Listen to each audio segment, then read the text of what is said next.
ABC4 News celebrates 75 years. Good evening. I'm Emily Flores. Glenn Mills has the day off today. We thank you for joining us on this Memorial Day, and of course, a huge thank you to our servicemen and women and their families today especially. Across the country, Americans are paying their respects to fallen heroes. Here in Utah, multiple ceremonies honoring their lives, including one at the state capitol building. That's where we find ABC4's Annika Johns, who attended that ceremony today. Happy Memorial Day to you, Annika. Yes, happy Memorial Day, Emily. Today is a day of remembrance and thanks for those who lost their lives, but also gave it willingly to serve our country.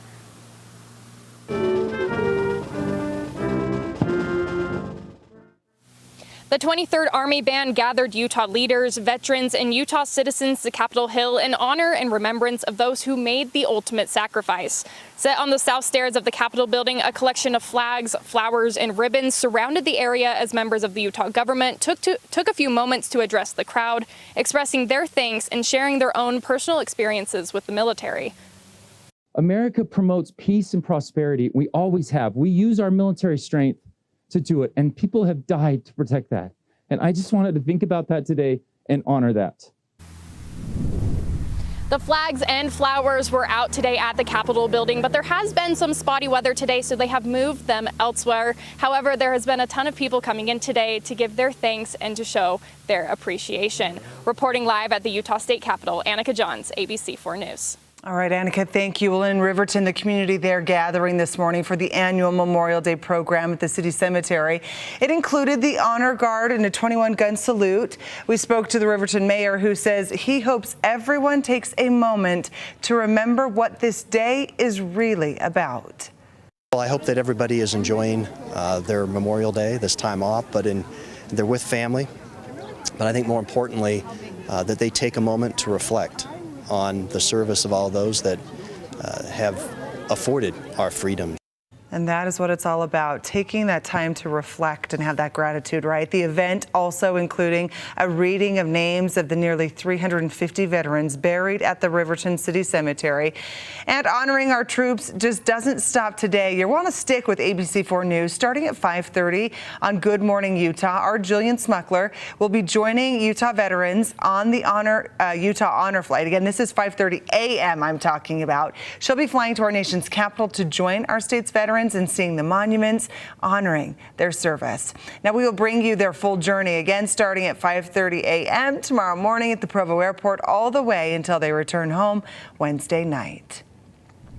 Okay, on that note, let's head over to meteorologist Nate Larson for a look at conditions outside as many people have been visiting grave sites and been at several ceremonies today, Nate. Yeah, we had great weather as far as much of the day to get out and enjoy some of the cemeteries or the memorials that have been going on.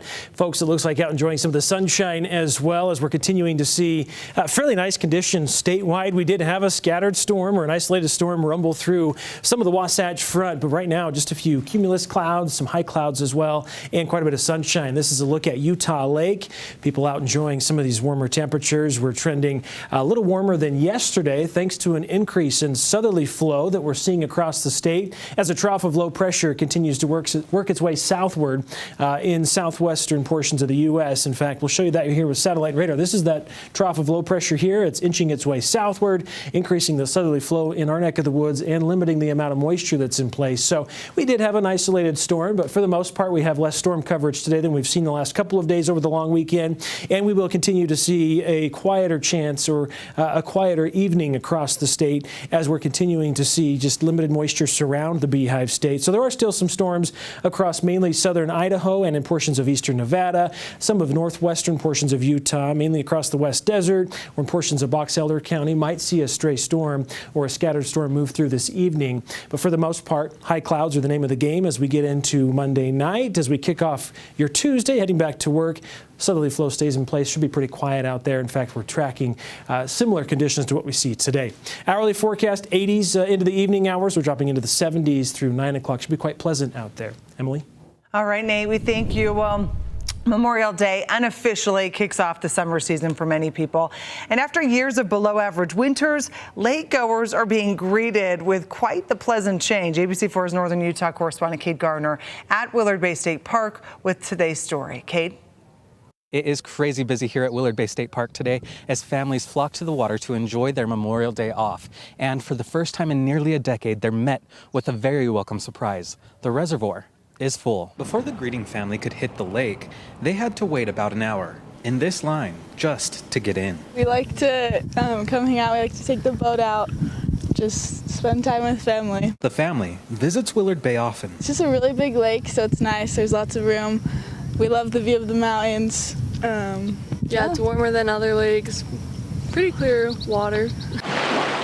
Like many, they were welcomed with something they haven't seen in years. It's been a long time since we filled it, about 9 years. Scott Paxman with Weber Basin Water Conservancy District says last summer they were worried they wouldn't even have enough water in reservoirs for drinking water. But this year is a completely different story. We've got record snow, record high river flows at flood stage in many of them, and it's just such a change. It's tough to get a handle on. Willard Bay State Park is a man-made reservoir that dates back to the 60s, and as you can see, it's a very popular spot for recreation. I love wakeboarding on it. Usually the water's pretty nice, so it might not be nice today with this many people, but since there's not usually a ton of people here, the water's pretty smooth. When full, the lake covers nearly 10,000 acres and provides much-needed water to surrounding communities during the summer. Last summer, water levels dropped so low, the greeting family had a hard time even launching their boat. It's crazy how much more water's in it this year, especially at the docks and stuff. There is more than enough water to go around this year, so get out on the lake and enjoy it, like the greeting family. But Paxman says it's still the perfect time to think about ways you can improve your water conservation. We have a flood year or a high water year once every 10 years. Between those years, it's usually less than an average year, or a drought year. And so we're always preparing for the next drought cycle for sure. Not all reservoirs are full right now. In fact, Pineview Reservoir is lower than you may expect at the moment, and that's because they are strategically releasing water from the reservoir in preparation for runoff in the upcoming weeks. From Willard Bay, Cade Garner, ABC4 News. All right, we thank you, Cade. In Carbon County now, multiple fire agencies put out a semi-truck fire this afternoon in Wellington on US 6. Check out the pictures of the fire here. Information still limited with that fire department saying that no one was hurt. Wow. We do not know how that fire started, but as you can see, that cab fully engulfed. It spread to a small bush fire. Firefighters were able to extinguish that fire safely. And in West Jordan, a small plane forced to make an emergency landing this morning. Here's some footage of it all. The plane crashed onto a soccer field. This is around 10:30. Here's what the scene looked like as first responders arrived to assess the damage.